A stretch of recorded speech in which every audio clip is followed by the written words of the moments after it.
အားလုံးပဲမင်္ဂလာပါမန်နီဘောမြန်မာကနေပြန်လဲကြိုဆိုလိုက်ပါတယ်အခုတင်ဆက်ပေးခြင်းဒါကတော့ဘောလုံးအသင်းတွေဟာအမြဲအစွန်းနှဲပါတဲ့လုပ်ငန်းတွေဖြစ်ပင်မဲ့ဘာဖြစ်လို့ဝယ်လိုအားမြင့်တက်နေရလဲရင်းနှီးမြှုပ်နှံသူတွေများပြားနေရလဲဆိုတဲ့ topic ပဲဖြစ်ပါတယ်ကျွန်တော်ရှေ့ဗီဒီယိုတစ်ပုဒ်မှာလည်းတင်ဆက်ခဲ့တယ်ဘောလုံးအသင်းတွေကဒါစီးပွားရေးရအားနည်းတဲ့အသင်းတွေ revenues ကလည်းဒါထိတ်ဆုံးအဆင့်မှာမရှိသလို revenues နဲ့ net profit ကိုအချိုးချကြည့်လိုက်ရင်လည်းအင်မတန်နည်းပါတဲ့ net profit ကိုပဲဘောလုံးကပေးစွမ်းနိုင်တယ်ပေါ့နော်ဒါကြောင့်မလို့စီးပွားရေးအမြင်ကနေကြည့်မယ်ဆိုရင်ဘောလုံးဟာအမြတ်အစွန်းကောင်းမွန်တဲ့လုပ်ငန်းမဟုတ်ဘူးဒါပေမဲ့လည်းဘောလုံးကိုရင်းနှီးမြှုပ်နှံခြင်းကအမြတ်အစွန်းတစ်ခုတည်းကိုကြည့်တာမဟုတ်ဘူး long term ကိုကြည့်တယ် power ကိုကြည့်တယ်တခြားသော aspects များစွာကိုကြည့်ရှုနေတယ်ပေါ့နော်အဲ့တော့ဘောလုံးနဲ့ပတ်သက်လာရင်အမြတ်အစွန်းအကြောင်းကိုဒါကမ္ဘာကျော် Soccernomics စာအုပ်ထဲမှာ Steven Szymanski နဲ့ Simon Kuper တို့ရေးခဲ့တဲ့ဥပမာတစ်ခုပေါ့နော်အဲ့တော့သူတို့ကဘောလုံးရဲ့ဒီ Premier League club တွေရဲ့ level ကိုသူတို့ရဲ့ local Britain ရဲ့ဒီ Tesco supermarket တွေနဲ့ရှင်လိုက်တယ်ပေါ့နော်အဲ့တော့ revenues က Tesco အလုံး20လောက်ပေါင်းရင်ဘောလုံးတစ်သင်းစာလောက်ဖြစ်နေတယ်ဆိုတဲ့အခြေအနေမျိုးဒါဘောလုံးရဲ့ reality ဘောလုံးရဲ့ဒီဝင်ငွေနှဲပါခြင်းပေါ့နော်အဲ့တော့ဘောလုံးကအဲ့လိုမျိုး bad business ဖြစ်တယ်ဒါပေမဲ့အခြားသောတစ်ဖက်မှာအမြတ်ဆုံးတစ်ခုတည်းကိုပဲဘောလုံးကကြည်တာမဟုတ်ဘူးဘောလုံးအနေနဲ့သူ့ရဲ့ဒီအသင်းတွေကိုပေါ့နော်မဝယ်ယူလိုက်ပြီးတော့ကြီးထွားလာပြီးတော့မှပြန်ရောင်းတာမျိုးလုပ်လို့ရတယ်ပေါ့နော်အဲ့တော့အဲ့ဒီအပိုင်းကိုကြည်တယ်ဆိုတော့ဒီအချက်တွေကိုကျွန်တော်တို့တွေ့ရတယ်ပေါ့နော်အဲ့တော့ပုံမှန်အားဖြင့်ကျွန်တော်တို့သိရှိထားတဲ့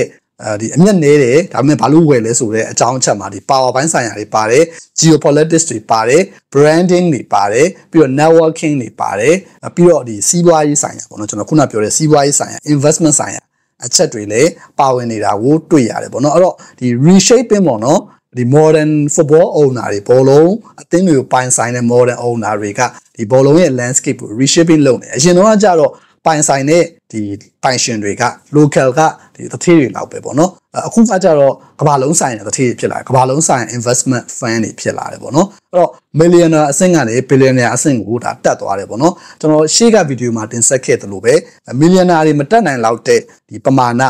ဘောလုံးရဲ့ operating cost ကလည်းအင်မတန်များပြားနေတာပေါ့အဲ့တော့ billionaire ရဲ့ခေတ်ကိုရောက်လာတယ် billionaire ရဲ့ဒီပုံစံဖြစ်လာတယ်အဲ့တော့ဘောလုံးနဲ့ပတ်သက်လာရင်ထင်ရှားတဲ့ဆိုရိုတစ်ခုရှိတယ်အဲ့ဒါကတော့ဘောလုံးအသင်းတွေကိုပိုင်ဆိုင်ခြင်းဆိုတာကစီးပွားရေးလုပ်မှုပိုင်ဆိုင်တာမဟုတ်ဘူးဒါကဘာနဲ့သွားတူလဲဆိုတော့ဒီရွက်လီပိုင်ဆိုင်တာမျိုးပြိုင်မြင်းကိုပိုင်ဆိုင်တာမျိုးဆိုတဲ့ဒီဆိုရိုတစ်ခုရှိတယ်ပေါ့နော်အဲ့တော့အဲ့ဒါက Simon Kuper ရေးတာပဲထင်တယ်ကျွန်တော်အတိအကျတော့မမှတ်မိတော့ဒါပေမဲ့အဲ့ဒီဆိုရိုကအင်မတန်နာမည်ကြီးတယ်ပေါ့နော်အဲ့တော့ဒီ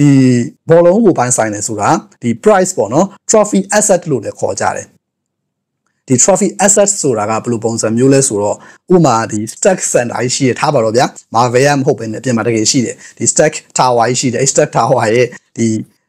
ီနေရာအကောင်းဆုံးက control တခန်းကိုဝယ်ထားတဲ့ပုံစံမျိုးပေါ့နော်အဲ့တော့ဒီ Trump tower အစရှိတဲ့ကောင်မှာ tower တွေအများကြီးရှိပါတယ်အဲ့လို tower တွေရဲ့ဒီအရေးပါတဲ့ဒီဈေးအများကြီးကောင်းမဲ့နေရာကိုဝယ်ထား trophy asset ပေါ့နော်နောက်ကျရင်အဲ့ဒီဈေးနှုန်းကအများကြီးမိုးထိုးသွားတာအဲ့တော့ဘောလုံးကိုခုနluxury yacht ပေါ့နော်ဒီစိန်ခံရွက်လေကြီးတစ်ခုပုံစံတယ်မဟုတ်ပဲနဲ့ခုနလိုပုံစံမျိုးအဖြစ်လည်းမြင်နိုင်တယ်ဘောလုံးရဲ့ဒီအသင်းတွေရဲ့တန်ကြေးကအမြဲတမ်းမြင့်တက်နေဒါကြောင့်မလို့ investment fund တွေကပါဝင်လာတာဖြစ်ပါတယ်အဲ့တော့ဒီအခြေခံအရခွဲလိုက်မယ်ဆိုရင်ဒါ sport washing တွေပြီးတော့ဒီ politics တွေသူတို့ရဲ့ branding တွေနိုင်ငံလုံးဆိုင်ရာ branding တွေလုံးပဲအုပ်စုတွေရှိတယ်အဲ့ဒါကတော့ဒါအားလုံးလည်းသိပြီးသား Qatar တို့ UAE တို့ Saudi တို့ပေါ့နော်အခုဒါ Newcastle ဝယ်ထားတယ်ဒီ Saudi ရဲ့ Newcastle ကိုဝယ်ထားတယ် Qatar PSG ကိုဝယ်ထားတယ် UAE ဆိုရင် Manchester City ကိုဝယ်ထားတယ်ဒီ club တွေကိုအခြေပြုပြီးတော့သူတို့နိုင်ငံရဲ့ဒီရည်ရွယ်ချက်မျိုးမျိုးရှိတယ်ပေါ့နော်အဲ့ branding တွေကိုသူတို့ဒါဆွဲတင်တယ်သူတို့နိုင်ငံရဲ့ပုံရိပ်တွေကို washing လုပ်ပြတယ် polish လုပ်ပြတယ်ပေါ့နော်အဲ့တော့ဒီစုကတော့ဒါအေယာမ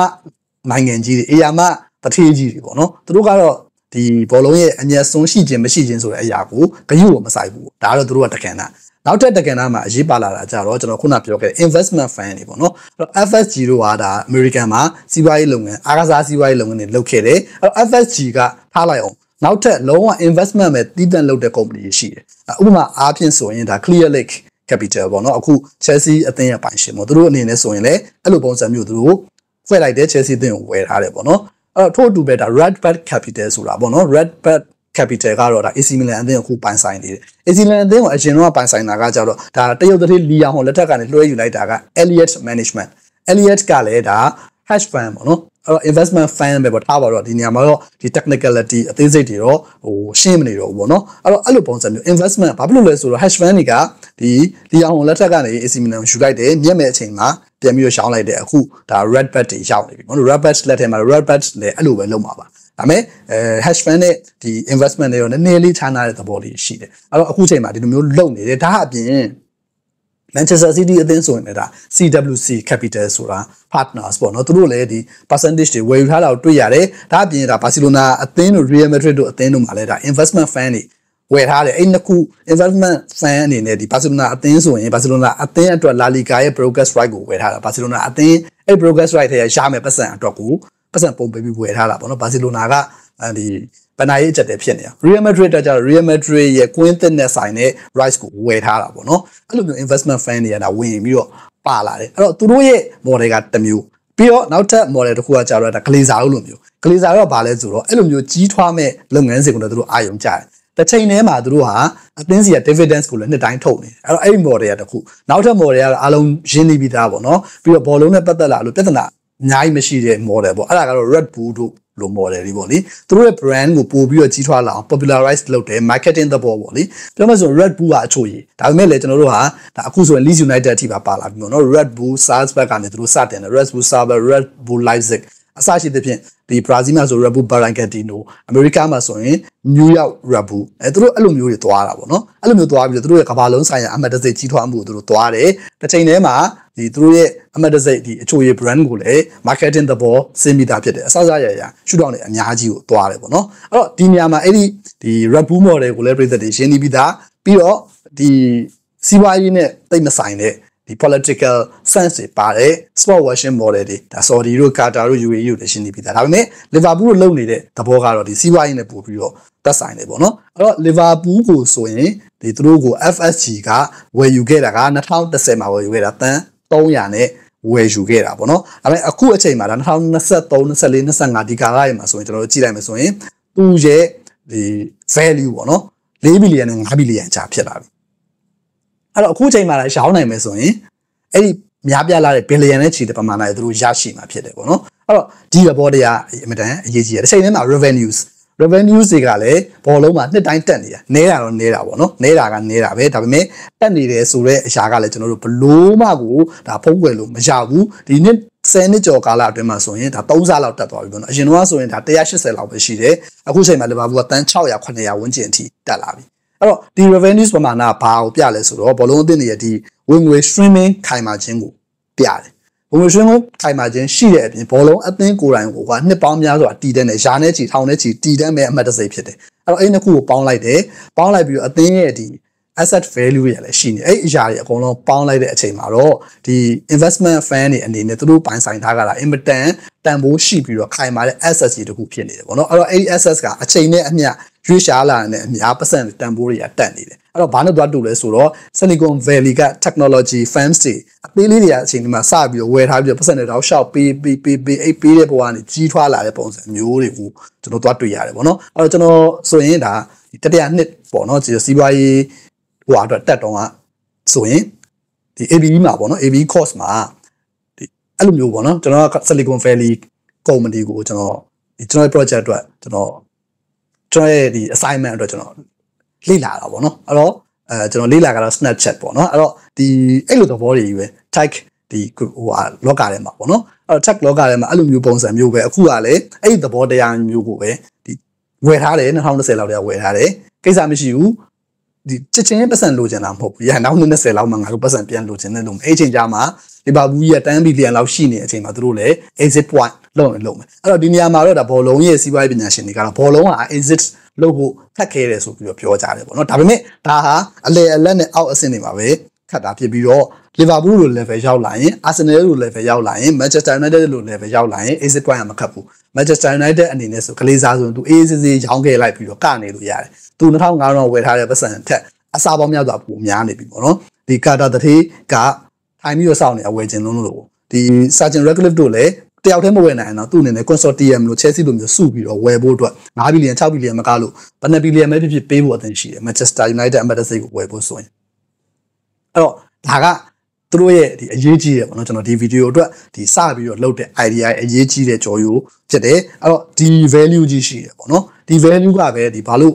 ဒီဘောလုံးအသင်းတွေကိုဒီလိုမျိုးဝင်လာလဲဆိုတော့ဒါအကြောင်းရင်းဖြစ်တယ်ဒါစီးပွားရေးဘက်ကတွေ့တဲ့အကြောင်းပေါ့နော်တခြားသောအကြောင်းတွေအများကြီးရှိတယ် networking တွေဒီခုနကျွန်တော်အရှင်းလာလဲတာအများကြီးပြောခဲ့ပြီးသွား networking တွေရှိတယ်သူတို့ရဲ့ branding တွေရှိတယ်အဲ့ဒါတွေအကုန်လုံး need to ပေါ့နော် need to ခုနဒီစီးပွားရေးအရာတန်ဖိုးရှိတဲ့အရာလဲရှိနေပြီးတော့ဒါလီဗာပူးတို့လို FSG တို့ဆိုရင်ဒါအဲ့လိုလမ်းကြောင်းကိုသွားတယ်ဒါ club တွေဖြစ်တယ်အဲ့လိုသွားအဲ့လိုလမ်းကြောင်းကိုရှောက်တယ်ဒါ sport company တွေဖြစ်တယ်ပေါ့နော်အဲ့တော့ဒီနေရာမှာအဲ့လိုမျိုးလမ်းကြောင်းရှောက်မယ်ဆိုရင်တော့ကမှုရှုတို့ပတ်စံတွေတုံးလို့မရဘူးစနစ်တကျတုံးဆွဲရမယ်ဒါကြောင့်မလို့လီဗာပူးကအင်မတန်စီးစစ်တာကိုတွေ့နိုင်တယ်ဒါပေမဲ့အင်မတန်စီးစစ်ပေမဲ့အင်မတန်စနစ်ကျတဲ့စီးပွားရေးလုပ်ငန်းတစ်ခုအဖြစ်ကျွန်တော်တို့မြင်တွေ့နေရတယ်သူ့ရဲ့ဒီ annual revenues တဖြည်းဖြည်းတက်လာတယ်ဒါပေမဲ့ထုံးစံတိုင်းဘောလုံးရဲ့ထုံးစံတိုင်း net profit ကတော့နည်းတယ်ဒါပေမဲ့ဒီအသင်းရဲ့ဒီ asset အနေနဲ့ပေါ့နော်ဒီအသင်းရဲ့ total value ကြီးကတစ်နှစ်တစ်နှစ် TABT တိုးနေတာကိုကျွန်တော်သွားပြီးတော့မြင်ရတယ်ပေါ့နော်ဒါဟာအင်မတန်ကောင်းပုံနဲ့ဒါ asset science ဒီစိတ်ချရတဲ့ယင်းနှီးမြုပ်နှံမှုတစ်ခုအဖြစ်ယူဆကြတယ်ဒါကြောင့်မလို့ဒါ American ကယင်းနှီးမြုပ်နှံမှုတွေတန်းစီပြီးတော့ဘောလုံးလောကတွေကိုဝင်ချလာတယ်ဝင်ချလာပြီးတော့ multi class model တွေလုပ်နေကြတယ် multi class model multi class ownership ကဘာလို့လုပ်လဲဆိုတော့သူတို့ရဲ့ဒီ assets တွေသူတို့ရဲ့ပိုင်ဆိုင်မှုတွေကိုချိတ်ဆက်မှုပြီး operating ဒီ operating နဲ့ပတ်သက်တဲ့ဒီအသုံးစရိတ်တွေပေါ့နော် short ချဖို့ operating cost တွေ short ချဖို့ပြီးတော့ဒီသူတို့ရဲ့ exit point တွေပုံမလွယ်ကူဖို့အပြင်ဒီပုံမစိတ်ချရတဲ့ asset ဒီလက်တန်ကျဲပြတ်နာမှုပုံစံမျိုးဖြစ်တာပေါ့နော်အဲ့တော့ဒီအချက်တွေကြောင့်လည်းပါတယ်ပေါ့လေအဲ့တော့ဘောလုံးမှာတော့အဲ့လိုပုံစံမျိုးနဲ့အတူအခုစီးပွားရေးတွေကိုဝင်ပြီးတော့လောက်လာကြတာကိုတွေ့ရတယ်ဒါကြောင့်မို့ဘောလုံးက bad business တော့ဖြစ်တယ်တစ်ချိန်တည်းမှာဒီဘောလုံးကဘလောက်ပဲရှာလေဒီကိုရှာတဲ့ပတ်စံကိုပြန်ကုန်တယ်ဘာမှပြန်ကုန်လဲဆိုတော့ agent fee player fee သူတို့ရဲ့ laser fee နဲ့အကုန်ပြန်ကုန်နေဆိုတဲ့သဘောမှာရှိတယ်ဒါကဒီချစ်ချင်းအမြဲရနိုင်ခြင်းမရနိုင်ခြင်းဆိုတဲ့ကဏ္ဍဖြစ်တယ်ဒီဘက် channel မှာတော့ချစ်ချင်းရခြင်းမရခြင်းအရေးမကြီးဘူးဘောလုံး club တင်တွေကထာဝရတည်ရှိနေမှာဖြစ်တယ်ထာဝရဒီ growth ဖြစ်နေမှာဖြစ်တယ်ဒါကြောင့်မလို့ငါတို့ဝယ်တယ်ဆိုတဲ့ကဏ္ဍကြီးရှိတယ်ဒါကြောင့်မလို့ဘောလုံးအသင်းတွေကဒီ anti-man ပေါ့နော်ဝယ်လိုအားမြင့်တက်နေရတယ်ဝယ်နေဦးမှာပဲတကယ်ဒီ billionaires ရဲ့ game ဖြစ်လာပြီပေါ့အခုကတော့အရင်တော့လို local millionaires ရဲ့ game မဟုတ်တော့ဘူးအဲ့လိုဖြစ်လာတဲ့အခြေအနေမှာတော့ဒါနိုင်ငံတွေရဲ့ပါဝင်မှုတွေရော investment fan တွေအခုဆိုရင်ဘောလုံးမှာချစ်တန်လက်တန်အကုန်စုံတယ်ကဏ္ဍအစုံကနေကျွန်တော်တို့ပုံစံမျိုးစုံမြင်တွေ့နေရတယ်အားလုံးက Roman Abramovich မဟုတ်ဘူးဒီတခြားသောကဏ္ဍလူတွေအကုန်ရောက်ရှိလာပြီပေါ့နော်ဒါကြောင့်မလို့ဘောလုံးကိုတကယ်စီးပွားရေးရပြင်ပြီးတော့မြင်ကြည့်တဲ့အခါမှာတော့ကျွန်တော်ခုနတင်ဆက်ခဲ့တဲ့ topics တွေကိုမြင်တွေ့ရမှာဖြစ်ပါတယ်စီအားပေးခဲ့တဲ့အတွက်အားလုံးကိုအထူးပဲကျေးဇူးတင်ပါတယ်နောက်အစီအစဉ်တွေမှာပြန်လည်ဆုံတွေ့ကြပါမယ်ခင်ဗျာ